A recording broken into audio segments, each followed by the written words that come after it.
Jeez, it's been so long. Hello, everyone. You are here with CinemaBlend, and we are back for another roundtable discussion. I am joined by Sean O'Connell, Hannah Saulic, and Mack Rawden. Say what's up, guys. Hey, What's up? How's it going? Why you here? Because it has been one whole freaking year since the series finale of Game of Thrones. You know there was lots of backlash around the time that it aired. Fans had mixed feelings, some just straight up hated it, but now that it's been a year, we came back, watched it again, and we want to revisit it and see how we feel. Now that the backlash has died down, do we still have the same feelings? Was it right? So, I feel like I need to start with the breaker of names, taker of notes, the sweet summer child, our own Game of Thrones reactor, Seansa. We had the privilege of watching him watch every single Game of Thrones episode. So, Sean, I want to know, what were your initial thoughts the first time you viewed it a year ago, and have your feelings changed since you rewatched it? Yeah, see, that's the problem is I can't cheat and lie about what my initial thoughts were because they're right there for anybody to go back and revisit. And Exactly. I did not recall loving it as much as I apparently did back in the day. That was everything that you could have wanted the finale to be. I can't see how anyone would be disappointed in that. That came at the end of this binge of the entire story. And while I was on a weekly schedule with everybody else once the show went live in the final season, I still was like coming to the conclusion of all of these storylines. So I was very, very satisfied. Yeah, how fast did you binge it? Was it 2 months? 3 months? A month and a half. It was about something a month and a half. That is The way rest too of us- fast. Yeah. The rest of us watched it as it aired, but Sean had the privilege or burden of killing it all in a very, very short period of time. Burden. Yes, burden is the word that you were looking for. But I will say now my opinion has changed because I went back and revisited the finale for the purpose of this video. And while I was watching it, I'm going to hit on something that I think a lot of us are going to discuss is that it's way too rushed. We don't have time for all this. It's a laundry list of things that the creators or the showrunners probably felt that they needed to get to and address. And so to hit as many At of them least as some of the possible- things they needed to address. Yeah, But the yes, keep important going. things, the important elements. I feel like they rush completely through it, and it bothers me a lot more now a year later than it did at the time. I wanted those elephants. So your feelings are more negative now than they were when you initially watched it. I'm not Yes. alone. Yeah. Hannah's cheering. So, okay. So, speaking of Hannah, she's going to hate that I tout herself as such, but she's our resident Game of Thrones expert, you could say. As it comes... Self-proclaimed, maybe. When it comes to the lore and the lineage, she probably has a deeper understanding of the story than most of us. So, Hannah, when it first aired, what were your feelings, and how do you feel now after the rewatch?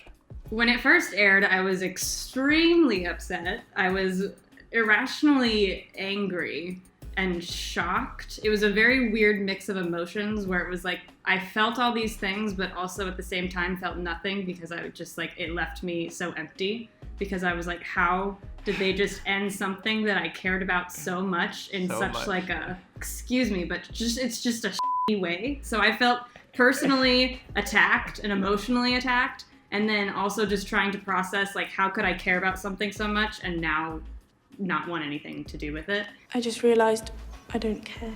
I think, rewatching it, I definitely feel the same way, but maybe just not as dramatic because I've had a year to kind of like process it and put it behind an emotional wall. But definitely still makes me angry, and I still feel cheated. So.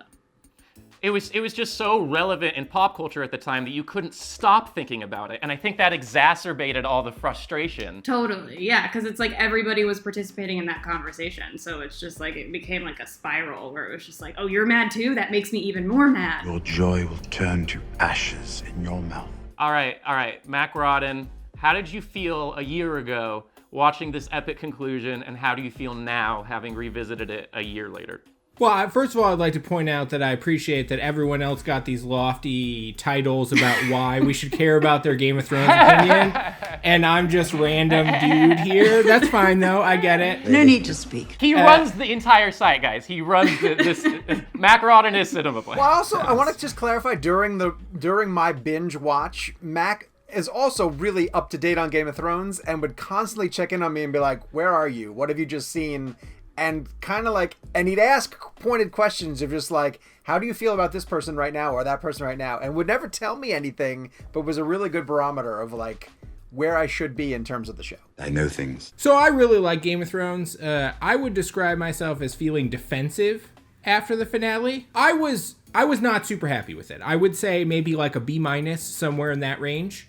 I was frustrated. I felt like I went to talk to other people about it, but I heard so many people that had the Hannah sort of opinion of like, that was a hard F, that sucks, that ruins the series, I am so angry, all these different things.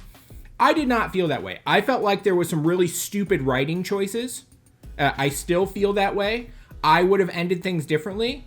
But I do feel like the acting was top notch. I feel like a lot of the presentation was top notch. And I feel like some of the conclusions and choices were really good.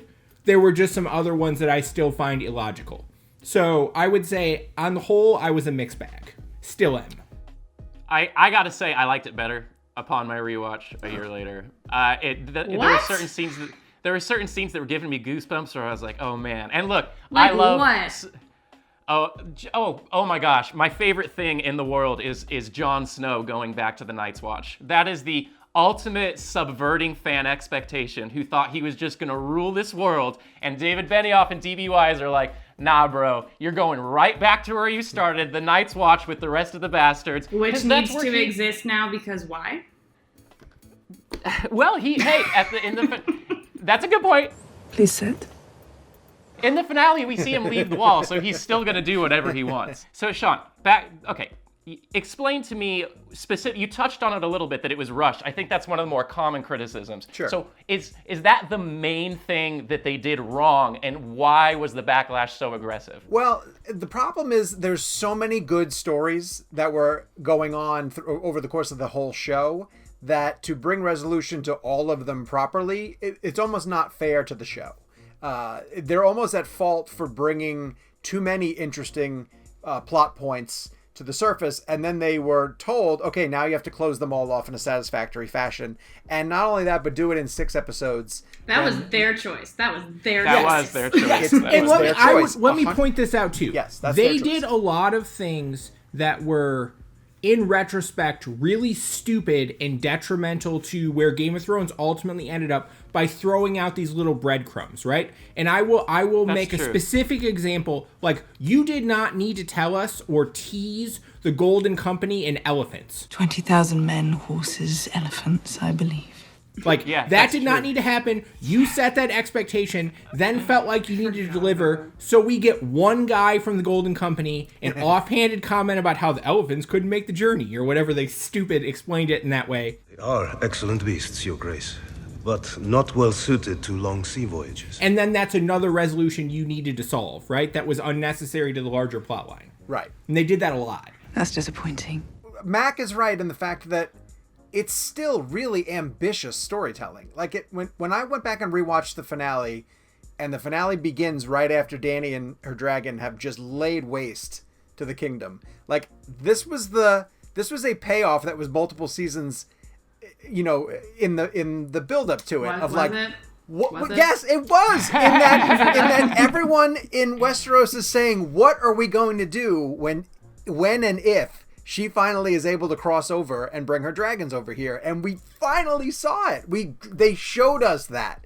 And you're complaining that we saw the ramifications of the dragons just totally decimating the kingdom. So here's my super nerdy Game of Thrones take, right? Everything about Game of Thrones is nerdy. You don't have to preface that. No. But I'm just saying this is like a hardcore fan sort of thing, right?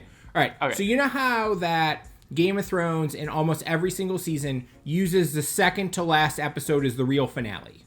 So really the finale of Game of Thrones season 8 is 8-5. And that happens throughout the whole show, right? Then they use the last episode of the season to move the puzzle pieces around and set up what is coming next. I think I have some qualms with 8-5, but I think ultimately the frustrating thing about 8-6 is that they then tried to give us some resolution after that instead of just moving the puzzle pieces around. So, like, I think this would have been entirely different if we got 8-5 and that 8-6 was all just setting up Sansa versus Daenerys, and we never got any kind of conclusion. But in the same way as Game of Thrones normally ends a season, it was just moving those pieces around and building towards something in the future. We all would have left and been like, holy shit, I wish there was more to this. But because we ultimately got Bran and other stuff wrapped up in a cute little box, it was just like, oh, okay. Yeah, I don't think anyone left being like, I want more, wait. If you think this has a happy ending, you haven't been paying attention. The first thing that you notice is that back in the day, it would take an entire season for someone to like travel across the sea or travel to a new location. And then in the new season, it was just like within one episode. It was like, I'm here now. Like they were suddenly taking planes or whatever. And the element that struck me as really truncated is Dany is ruler for 12 hours tops.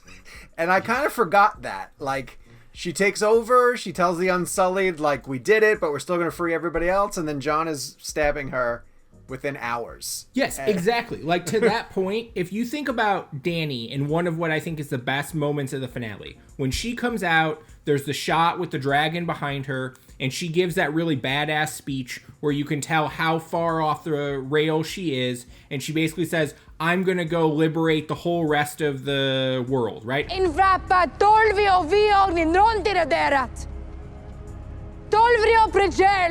you're like, this is just going to continue. To me, if that had continued and we had gotten Dany as Mad Queen ruler for a while, that would have been interesting to me to see what they would have done with that character. But instead, we got build up and resolution almost immediately before you could even process anything. Well, what is she even going to rule? A pile of ashes? I am not here to be queen of the ashes. Okay, so Hannah is dying with hot takes right now. So we have to switch to Hannah. We have to rewind. We have to rewind here. Because, like, okay, so to answer your earlier question that you posed to Sean about, you know, the main problem with the season was that it was rushed, right? But let's use Dany, like, as a particular example, because I think I've seen a lot of criticism about Dany where it's like, she shouldn't have gone mad. And I don't necessarily agree with that. I think Dany going mad could have been really cool and really interesting and really powerful, but it wasn't. Had they set it up. Because they did not set it up at all. At all. We're literally supposed to be like, oh, she heard the bells and saw the Red Keep. That was her going crazy. Because why? Like, that makes no sense. It would have made sense if she heard the bells and then, like, went launching at Cersei, who's apparently supposed to be the source of all of her rage for killing Missandei and Rhaegal. So, like, she's really pissed off. But that anger is directed at Cersei, and then all of a sudden you're telling me that when she's on top of a dragon and, like, loses it, that she's not immediately gonna go for Cersei? Like, you lost me right there. And that is the main reason why I'm out on that character arc. I don't have love here. So, Mac, when you're talking about, like, you know, like, her whole speech and how that was justified and you get that she was really going to go do this, it's like, no, she's not. We have not seen that at all. At all. Yeah. Like, they took the complete complexity out of it. Well, I disagree with that. Hold on. I gotta respond to this. Here's what I think is true and untrue about your statement. Okay. Don't spar with me, little fellow. There have been numerous clues throughout the whole show that Dany's crazy. She tells the Spice King in the second season that she's going to burn cities to the ground. We will lay waste to armies and burn cities to the ground. She crucifies people and leaves their bodies to rot. Mm-hmm. She's a crazy person throughout the whole show. The problem is, or at least there is numerous hints throughout the whole time. There's hints that she could be ruthless, that she could just, like, not give a Sure. Yes, okay. So we get all of these things, and there's dozens throughout the first 7 seasons, right? The problem is, and what's ultimately wrong with season 8, is that the escalation, like from season 1 to season 7, she goes from a 1, like a person being manipulated in the first episode, to being kind of a ruthless person at, like, say, a 5 or a 6 out of 10. And then suddenly in the period of bells ringing, or one episode she doesn't do her makeup and we're supposed to think she's crazy, and then the next episode she's nuts, and then suddenly she's a 10, right? Yes, and so that's the problem. I think Dany was always going to go nuts. That's always where this was going with her as the Mad Queen. I just think that gets back to season 8 as being rushed and just missing 8 episodes in the middle. It just takes all the complexity out of it, which sucks because it's like, at least okay, maybe not some characters, but most Game of Thrones characters, even if they were bad, like, you kind of understood where they were coming from. Like, Joffrey, for example, no one likes Joffrey, but you understood that he was just a product of really parenting. And, like, that made sense. So you're like, okay, fine, whatever, Joffrey. Like, I understand you. It's hard to put a leash on a dog once you've put a crown on its head. Like, if Dany needed to go Mad Queen, which, sure, that would have been a cool ending. I get that that makes sense for her character. But, like, you have to make us understand that in a way that doesn't feel just so, like, she's bad now. Like, the whole, like, genetic flip of the coin bullshit. Like, no, no. It doesn't feel right. Well, hang on. It is a genetic flip of the coin. Here's my rebuttal to that, is they never at all in the show implied that Targaryens become nuts because they were cultured to be nuts. That's never the implication. Every time a Targaryen is born, the gods toss a coin. It's always that it's something in them that kind of comes out and they go crazy. She chose an advisor who would check her worst impulses instead of feeding them. That's the difference between you. It was never like, oh, it's Targaryens a lazy writing move so you don't have to actually see her journey of going mad.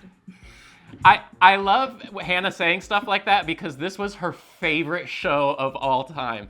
And so she's calling her favorite show ever lazy writing. Incompetence should not be rewarded with blind loyalty. And I mean, I want to backpedal and go a little bit earlier and say that the show lost me for making another significant choice. A very creative choice that they decided to do that I didn't necessarily agree with.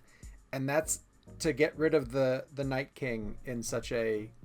Like, we're just going to resolve that issue. The Army of the Dead coming over the wall. And again, I think that this, the more I talk about it, is setting itself as just Game of Thrones had too many cool and interesting storylines that it could have pursued. And it tried to resolve all of them when it probably shouldn't have done that. Because to me, watching the entire show in a short amount of time, it positioned itself as, oh, there's this really deep political who's going to sit on the throne, and it's constantly the next person in line is changing constantly, and these battles of the kingdoms, who's going to prevail. But then you always had the none of that matters, because once the Army of the Dead invades the land, we're just going to show to you guys that all this stuff doesn't matter. This isn't about living in harmony. It's just about living. Yeah. But then the show made the decision to say in one episode, and again, you can talk about the execution of the Battle of Winterfell, whether you think it was effective or not, to eliminate that threat and that entire subplot after one episode was again, I think, truncated. And to me, the wrong decision, because I was always more interested in the threat of the Night King and what was going to happen with the Army there, because I think some of the best episodes prior to that involved that force and that threat becoming bigger, and Bran, and what did he know, and what are Bran's powers actually, what can he predict, they blew all Bran, that stuff seemed way more interesting to me than the machinations about who was going to eventually sit on the Iron Throne. Chaos is a ladder. Let me ask you this: the threat of the Night King was kind of like a subplot, right? This show's really about who's going to take the Iron Throne. Okay, so we all have this recurring. We all have this recurring theme of we're all in agreement, whether we liked it or not, that the show was rushed. Okay, the rumor here is that David Benioff and D.B. Weiss were working on Star Wars, and they were super famous. They were the hottest showrunners in the biz, and that they weren't quite there for season 8. So how do we feel about that? Do you think it was just half-assed, and that's the reason they had to speed through it? I just think they stopped caring, or at least that's how it felt as a fan, because I mean, so many of the things that happened, you're just like, how did no one that was involved in like the writing or production of the show stop and be like, do we maybe want to like rethink this right here? Like, how is this going to play to fans that like literally love this thing? Like, this is how we're saying goodbye, really? Like, you just had to have had people that didn't care at the top. I can't justify what happened. I won't try. To me, the problem is with Benioff and Weiss, where I will point the finger at, is they were very aggressive in saying, we're done after such and such date. They wanted to get off Game of Thrones. They wanted to abandon the show. HBO did not want to continue the show without them, which I understand. So they put this hard date in the end in terms of, we're only going to do so many episodes and it's going to be over at this time.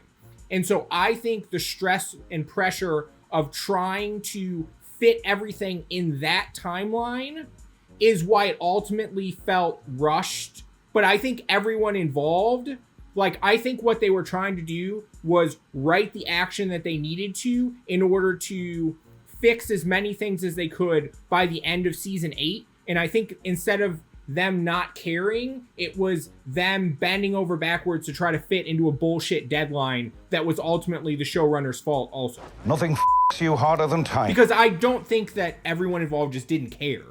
No, I think that David Benioff and D.B. Weiss didn't care. I'm sure, like, everybody that was, like, actually working on the show you cared, legitimately, hold on. I have to push back on that. You legitimately feel that those two showrunners, the project that is going to be their legacy, no matter what they do from here on out, you think that they just stopped caring about it? Yes, I think they wanted to move on. I cannot agree with that. I think you can tell from that documentary that Mack mentioned that they were very personally invested in it. There was tears, they spent so much, and they directed those episodes, and they didn't have to do that. You know, I felt like they took a really personal, heavy hand in I'm that sorry, in that was a career move. My God, you guys. I don't know. You can smell the from 5 miles away. I can't believe that they brought it that far. And then now I do believe the theory that they were looking ahead to Star Wars, and the irony of that being they're off Star Wars at this point a year later.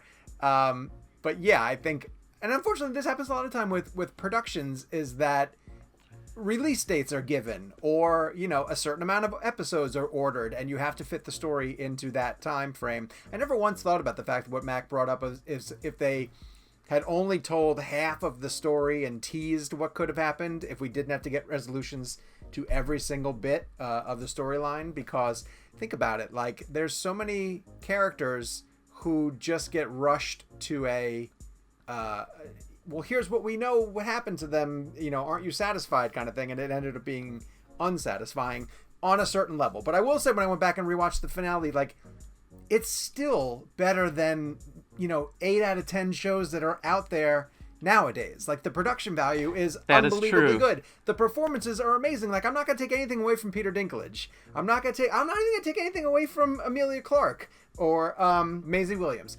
Like, they give really good performances, and I think that they do fully believe in the material. But then there are other who's the bald guy, Mack, who you're obsessed with? Varys. Yeah, Mack loves Varys. Did he come out with some snide comments, like, after the finale about being somewhat disappointed with the way that the final season played out? He said that he was disappointed in his character in season 7 and season 8, which is hard to disagree with. I hope I deserve this. He had a rough ending. Yeah. Do we all agree? I feel strongly that the everything came together on Game of Thrones in the finale of season 6. When Cersei took the Iron Throne, Dany finally sailed for Westeros, and we had all of these plot lines finally converging together, and it felt like there's endless possibilities. Like, we've watched 6 seasons to build towards all of our favorite characters finally doing important things. North of the Wall was getting more interesting. Like, it was all right there, and then I feel like the decision to say, okay, we're going to end this in 13 episodes was just impossible. Was just to try and give everyone resolutions from that point. Why did they even let that happen? Like, as showrunners, like, they would have known that they couldn't possibly execute all of this story in that amount of time. So it's like, why would you, like, you're talking about, like, they couldn't hit the deadline and there was pressure for that. Well, it's like, they should have known better. Like, they do this professionally. Like, I just don't think that's a good excuse. I'm sorry. I cannot believe that our time is already up, because we can clearly talk about this for hours, but we have to get some closing thoughts. So, Sean, do you reflect on it now more positively than you did back then? And should people give it a rewatch? I don't, because, if you watch the reaction video, I am just over the top in favor of the way that it concluded. And while I still think, having rewatched it, that there's a lot of things that it does right, I would not have complained at all if everybody involved creatively was given more time to further explore. I don't even hate all of the resolutions that happened. I wish they happened over a more broad period of time that would allow each of them to feel more satisfying. Okay, Hannah, what about you? Did this conversation sway you at all, or are you still This firmly in your conversation stance? like reignited how annoyed I am at just like everything around it. And I know in the comments everyone's gonna say I'm just being dramatic, but I loved this thing so much that it's just like it felt like it was part of me. And then I felt like those same people just created something that was so different, and it didn't feel like any care was actually put into the story. That I feel even more hyped up than I was when we started People are this going to back you conversation. up, actually. I think people are going to be on your side. We'll see. But on that note, let us know what you think. Who do you agree with? Do you like it better a year later now that the hoopla's died down and you can revisit it? We want to have this conversation with you. Let us know while you're down there. Make sure to hit subscribe and turn on your notifications because we have more dope videos like this coming up. So thanks for being here, guys. And we will see you next time.